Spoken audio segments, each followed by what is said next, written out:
The anti-inflammatory diet is a wonderful wellness tool for people who live with Hashimoto's or hypothyroidism or maybe hyperthyroidism or other autoimmune conditions. The thing is though, there are a few different pieces and parts associated with eating in this very specific way, and sometimes getting started can be a huge obstacle for some people. So I'm here to share with you 3 different ways that could help you start your journey with the anti-inflammatory diet. And if I'm speaking your language, miss, get into this video because it's going to be so good. Hey you guys, welcome to Keep It Cute Kitchen. My name is Nicole Orisich. I'm an empty nester mom, a wife, and a Black woman living with Hashimoto's. I know firsthand what it's like to lose my hair due to an untreated thyroid condition, and I'm sharing my journey with Hashimoto's with other Black women living with autoimmunity so you won't make the same mistake. Hey you guys, welcome to my channel. My name is Nicole Orisich, and this is Keep It Cute Kitchen, where Black women can learn how to reclaim our energy so we can feel like ourselves again, child, regardless if we're living with an autoimmune condition or not. In today's episode, I am giving you 3 different ways that you could actually start the anti-inflammatory diet. So what is the anti-inflammatory diet? I'm going to give you the very, very short version. In a nutshell, it's the practice of avoiding eating the foods that can sometimes trigger symptoms in the bodies where autoimmunity is present. Period. Now, this is really interesting because the anti-inflammatory diet isn't really a diet per se. It's more like a set of guidelines, or more like an inspiration to be very intentional in the foods that we choose to eat. Because as you know, when you have autoimmunity, things can get really super duper sensitive inside, and we are trying very hard to keep things very, very like mellow inside voices, you know what I'm saying? I'm gonna drop a link right below in this video that you can take a look at all the foods that are included and excluded on the anti-inflammatory diet. So we're gonna get into those 3 different ways that you could potentially start. So let's get going. One way that you could start your anti-inflammatory diet journey is simply by removing gluten, dairy, and processed sugar from your diet. Of course, you want to check with your medical team and make sure that everything is legit for you based on what's happening in your own health, in your own body. But speaking from my experience, removing gluten from my diet made a very big difference. So I don't eat bread, I don't eat wheat, I don't eat any product that has gluten in it. And so my symptoms that show up for me when I eat gluten, they look like muscle stiffness or joint stiffness, fatigue, brain fog, digestive distress.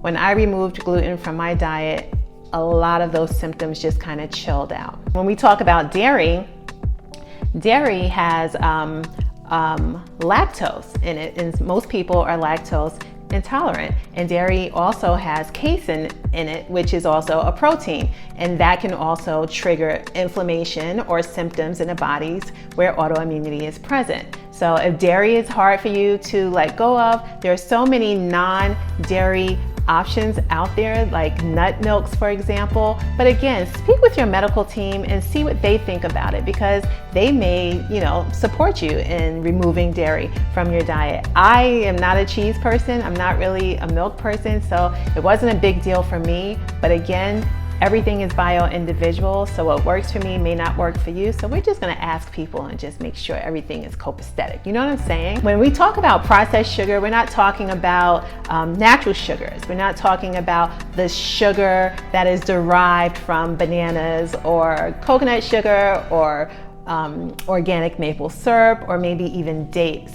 We're talking about the industrial sugar. We're talking about all the fructose, fructose, all of the toses. We're talking about sugar that is not derived from an actual food. Another way that we can start the anti-inflammatory diet is by moving away from processed foods and moving deeper into nutrient-dense, properly prepared whole foods. If you like to get your food from cans or packages or boxes, and if you were to look into those ingredients, you would probably see a lot of ingredients that fall under the inflammatory food list. We talk about added sugars, we talk about industrial oils, we talk about preservatives, right? Because the packaged, the processed foods are pretty much manufactured for shelf life, stability. Great, wonderful. However, because autoimmunity is present, we want to avoid poking that bear as much as possible. So if we can move away from the processed ingredients, the uncertain ingredients, the ingredients that we don't even know how to pronounce, in exchange for foods that, you know, we recognize, that we understand, that taste good, then that would be a wonderful step for us to take. Again, if you're not sure about this particular step, I get it. I know leaving behind certain foods was really hard for me, but at the same time, if you find yourself eating your favorite foods and then you're noticing headaches, dizziness, stomach aches, stiffness, or however your symptoms show up for you, that might be a sign that maybe going the whole food route actually makes sense. I don't know, maybe, I don't know. And the third and last way that you could start the anti-inflammatory diet is by making it a wellness goal that you can take your sweet time planning for. And this is, I think, my favorite approach to transitioning to this way of eating, because for starters, it gives you a chance to research. You want to understand what all of this means. We can talk about different foods that you eat, we can talk about different foods that you exclude, but for me, the bigger picture is, how is this going to fit with you in your lifestyle? Speaking for myself, food is something that I identified. It was part of my identity. It was absolutely my self-identity. My family, my mother's side of the family is from the South, and so there were so many dishes from the South that I held and still hold very dear to my heart.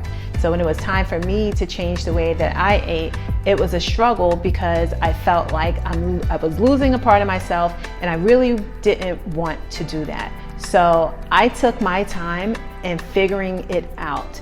Figuring out which foods I did not want to give up, figuring out which foods I could easily give up, figuring out how eating like this would look in my kitchen, you know, because I want to have good food. I want to still enjoy food. I never wanted to feel like eating because I have Hashimoto's needs to be a burden.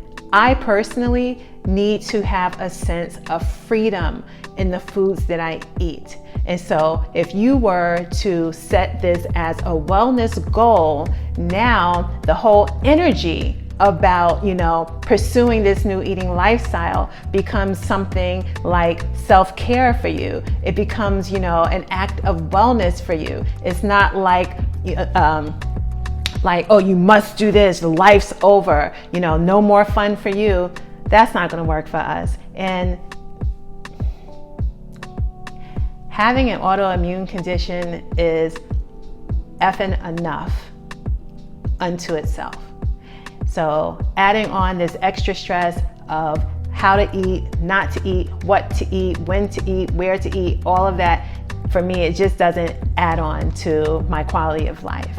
So think about it, consider it, and maybe if the idea of planning this journey, this wellness goal works for you, then maybe that is a good option, you know, for you to take. That brings me to the end of this video, and I hope you found it helpful, but I want to also reiterate that anti-inflammatory eating is the practice of avoiding foods or avoiding eating the foods that can trigger your own symptoms. So we definitely want to minimize that.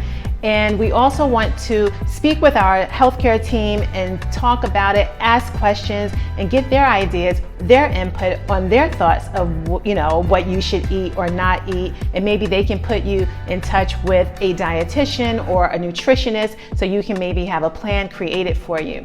And if you feel like, oh, I don't need help of, you know, my medical doctor because, you know, he's not really helpful, you know, sometimes I think we all experience that at one time or another. And maybe you're just thinking, I think it's just smart for me to avoid eating the foods that are known to trigger symptoms. Then maybe creating that wellness plan for yourself will be a wonderful route for you to take. And don't forget to check out the link down below so you can look at the food list and just figure out what works for you. And I thank you guys for watching this video, and I wish you so much health and wellness and energy on your anti-inflammatory diet journey. Thank you for watching. Bye.